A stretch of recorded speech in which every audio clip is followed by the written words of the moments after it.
మాట్లాడించారు అంతే. ఇష్టం లేదు అంటే ఇప్పుడు నేను ఇంకా వచ్చాను కాబట్టి కరాఖండ్కి చెప్పేస్తాను. నాకు లేడీ అఘోరికి పెళ్ళయింది. ఓకే. తను నాకు తాళి కట్టింది. ఓకే. ఫస్ట్ తాళి కట్టింది ఎక్కడ అంటే బెజవాడ కనకదుర్గమ్మ తల్లి టెంపుల్ ఉంది కదా, ఆ టెంపుల్ దగ్గర తాళి కట్టింది. బ్రహ్మముహూర్తానికి వెళ్ళి దర్శనం చేసుకున్నాము, అంతా ఓకే బాగానే ఉంది. ఇంటికి వచ్చిన తర్వాత మా అమ్మ నాన్న ముందు కూడా సెకండ్ విష్ణువు ముందు కూడా కట్టింది. తాళని చెప్పలేదు, ఒక తాయిత్తు అని చెప్పని ఓపెన్ అప్ అయిపోతుంది. నేను నిజం చెప్పేస్తాను, తాయిత్తు అని చెప్పని కట్టింది. తర్వాత సరదాగా నన్ను కూడా పెళ్లి చేసుకోవచ్చు కదా, నాకు కూడా కట్టొచ్చు కదా అని విష్ణు అంటే కట్టింది. అంటే పసుపు కొమ్మ అయ్యేసేం కట్టలేదు, నార్మల్ తాడి కట్టింది అంతే. దానికి విష్ణు నన్ను కూడా పెళ్లి చేసుకుంది అని చెప్పని అంటున్నాడు. సో అయితే ఇక్కడ మ్యాటర్ ఏంటంటే తను వెళ్ళిపోయింది, తాళి కట్టించుకున్నాము, పెళ్ళి అయిపోయింది, మాకు వెళ్ళిపోయింది. ఒక వారం మాకు మళ్ళీ వచ్చింది. వస్తే ఏం చేసిందంటే చెన్నై నుంచి నాకు ఒక గోల్డ్ చైన్ కొనుక్కొచ్చింది. చిన్నవి 2 మంగళసూత్రాలు, ఒక గోల్డ్ చైన్ కొనుక్కొచ్చింది. అది మా ఫ్యామిలీ అందరి ముందే చైన్ మెల్ల వేసింది. మా అన్నయ్య, మా నాన్న, మా అమ్మ ముగ్గురు ఉన్నారు. చైన్ మెల్ల వేసింది. ఇష్టం లేకపోతే మరి అప్పుడే ఆపొచ్చు కదా మా పేరెంట్స్కి. చక్కగా కట్టాము, ఆశీర్వాదం తీసుకున్నాము. కోడలి పిల్ల అని పిలుచుకున్నారు. ఇంట్లో అందరం ఒక ఫ్యామిలీలా కలిసిపోయాము. ఆమె వెళ్ళిపోయిన తర్వాత కూడా ఫోన్లు చేసి మా మమ్మీని ఏమని పిలుస్తుంది అంటే తను సుందరి అని పిలుస్తాయి. ఏంటి సుందరి ఏం చేస్తున్నావు అంటే, ఏంటి కోడలి పిల్ల తిన్నావా, ఎలా ఉన్నావు అని బాగోగులన్నీ బాగా తెలుసుకునేవాళ్ళం, మంచిగా ఉండేవాళ్ళం. మధ్యలో ఈ విష్ణుకి నచ్చలే అలాగా. తనకి క్లోజ్ అయిపోతున్నామని ఏమో కానీ, లేదా నేను అటు అట్రాక్ట్ అయిపోతున్నాను ఏ మైండ్తో థింక్ చేసాడో తెలియదు కానీ తనకి నచ్చలేదు. నచ్చకపోవడం వల్ల సో ఇంకా తన మీద లేనిపోని అన్నీ చెప్పడాలు అవి క్రియేట్ చేశాడు. మా మమ్మీ వాళ్ళకి బ్యాడ్గా చెప్పడం, లేదంటే మా మమ్మీ వాళ్ళకి ఇష్టమే, వాళ్ళ ముందే కదా నేను తాళి కట్టించుకుంది. వీడియోస్ కూడా ఉండాలి, మరి ఆమె దగ్గర ఉండాలి, ఉన్నాయో లేవో తెలీదు. అంటే మీరు ఇష్టపూర్వకంగానే అఘోరిని పెళ్లి చేసుకున్నారా? అవును. అంటే ఏంటి అంటే మీరు అనుకోవచ్చు ఒక అబ్బాయిని పెళ్లి చేసుకుంటే మంచి లైఫ్ ఉంటుంది కదా అని.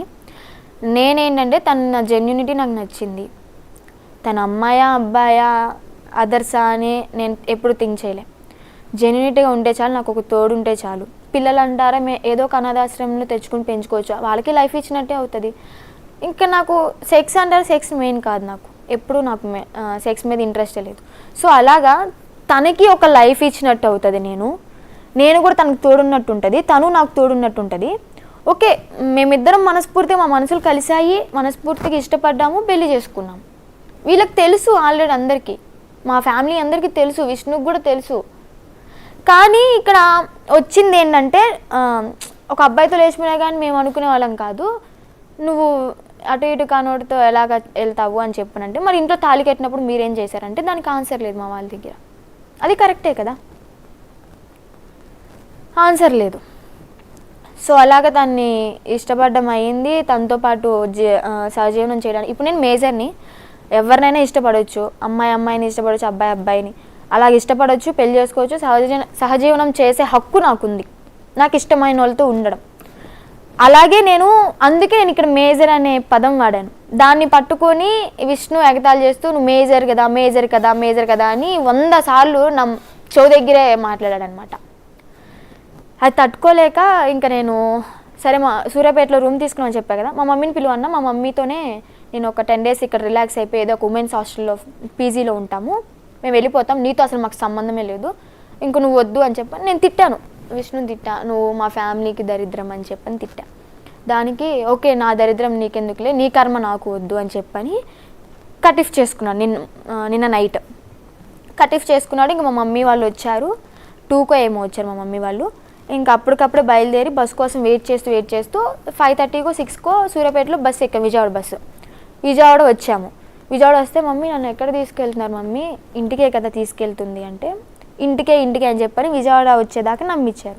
విజయవాడ వచ్చిన తర్వాత రేపల్ల బస్సు ఎదుగుతున్నారు మా సొంతూరు తీసుకెళ్ళడానికి. అక్కడికి నేను రానని చెప్పా, నేను ముందే చెప్పా, నేను మన ఊరు వస్తాను, నేను కాదంట్లా, కానీ నాకు రెస్ట్ కావాలి, నా మైండ్కి రిలాక్స్ కావాలి. ఈ గొడవల మధ్యలో నేను అక్కడికి వచ్చి వాళ్ళ మాటలు విని నేను సూసైడ్ చేసుకున్నా కానీ మీకు ఆశ్చర్యపోవక్కర్లేదు అని చెప్పని అన్నాను. ఇప్పుడు అందుకే నేను ఇక్కడికి రావడం జరిగింది. ఎందుకంటే వీళ్ళు ఏవేవో మందులు వేస్తున్నారు నాకు, మొన్న విష్ణు గుంటూరు మానస హాస్పిటల్ అని చెప్పి సైకాలజిస్ట్ హాస్పిటల్ దగ్గర తీసుకెళ్లారు. ఆ డాక్టర్ ఏంటంటే విష్ణు చెప్పిన మాటలు విన్నాడు. విష్ణు కొన్ని అటు ఇటు చెప్తుంటే నేను కరెక్ట్గా చెప్పాను. ఆ మాటలు విని నాకు టాబ్లెట్లు ఇచ్చారు కానీ నాకు ఎలాంటి చెకప్స్ జరగలేదు. ఏ టాబ్లెట్లు ఇచ్చారమ్మా? అవి మా అన్నయ్య వాళ్ళు దాచేసుకున్నారు. ఇప్పుడు ఆ పేపర్ ఉండదు కదా, హాస్పిటల్ ఇచ్చిన పేపరు, అది చూయించి నన్ను పిచ్చిదాన్ని అని చెప్పి మళ్ళీ వెనక్కి తెచ్చుకోవాలని చెప్పి ట్రై చేస్తున్నారు. ఇప్పుడు పిచ్చిదారి మీద చూస్తున్న జనంలో ఏ ఒక్కరు కూడా అనుకోరు. అదే కదా, మెచ్యూర్డ్గా మాట్లాడుతున్నాం. అదే కదా, చక్కగా మాట్లాడుతున్నాం. సో ఇక్కడ ఆ పేపర్ ఒకటి వాళ్ళ చేతిలో ఉంది, ప్లస్ టాబ్లెట్లు. అవి ఎందుకంటే 6 నెలలు నిద్రలోనే ఉంటారంట ఆ టాబ్లెట్స్ వేసుకుంటే, కళ్ళు కూడా సరిగ్గా కనిపించవంట. అలాంటి టాబ్లెట్స్ తీసుకున్నాడు విష్ణు. నాకు బేసిక్గా సైకాలజిస్ట్ దగ్గరికి వెళ్ళినప్పుడు చెకప్స్ మెయిన్ జరుగుతాయి, విపరీతమైన చెకప్ చేస్తారు, కౌన్సిలింగ్ చేస్తారు. ఒక 2-3 అవర్స్ అసలు నువ్వు ఎందుకు సఫర్ అవుతున్నావు, ఎందుకు టెన్షన్ పడుతున్నావు అని ఒక 2-3 గంటల టైం తీసుకుంటారు. అయ్యో అసలు మేము 10 minutes కూడా లేము డాక్టర్ దగ్గర. తర్వాత కూడా ఇచ్చే టాబ్లెట్స్ ఏంటంటే యాంగ్జైటీ తగ్గడానికి ఒక టాబ్లెట్ ఇస్తారు, రిలాక్స్ అవ్వడానికి, హ్యాపీగా ఎక్కువ నిద్రపోతే నువ్వు మరుసటి రోజు పిచ్చి ఆలోచనలు అధిక ఆలోచనలు రాకుండా ఉంటాయని నిద్ర పట్టడానికి టాబ్లెట్స్ ఇస్తారు. ఇవి తప్ప వేరే టాబ్లెట్స్ ఎవరు ఐస్ కూడా కనిపించవు అని చెప్పని అన్నారు, కళ్ళు కూడా కొంచెం మసమసగా కనిపిస్తాయి అని చెప్పని అన్నారు. ఓకే, అలాంటి టాబ్లెట్స్ ఇప్పించారు నాకు, నేను వేసుకోలేదు.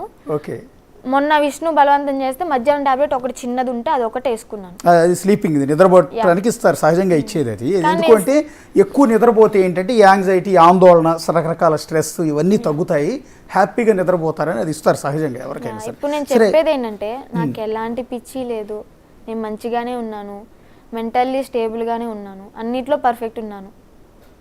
అది నువ్వు బంగారు తల్లిలా ఉన్నావమ్మా. నువ్వు ఎక్కడ నీకు అలాంటిది ఉందంటే మేమే కాదు, ఇప్పుడు కొన్ని వేల మంది చూస్తున్నారమ్మా నిన్ను.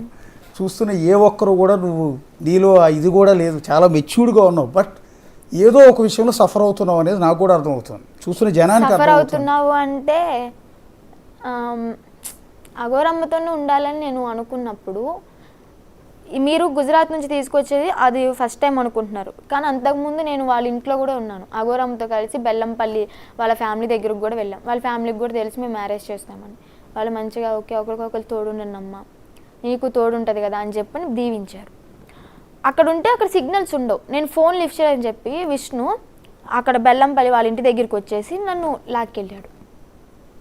లాక్కెళ్ళిపోయినప్పుడు రైల్వే స్టేషన్లో ఒక వీడియో నేను ఏదో మంత్రా చదువుతున్నట్టు, అది అప్పుడుదే. అది ఫస్ట్. ఈ గుజరాత్కి వెళ్ళింది సెకండ్. నేనేది అది కాదమ్మా. అసలు బేసిక్గా ఏ ఆడపిల్ల అయినా సరే చక్కగా బాగా చదువుకోవాలని ఫస్ట్ ఆఫ్ ఆల్ కోరుకుంటారమ్మా. రెండోది బంగారం లాంటి హస్బెండ్ రావాలి, ఆ హస్బెండ్తో లైఫ్ హ్యాపీగా ఉండాలి. 2 బంగారం లాంటి పిల్లలు పుట్టాలి.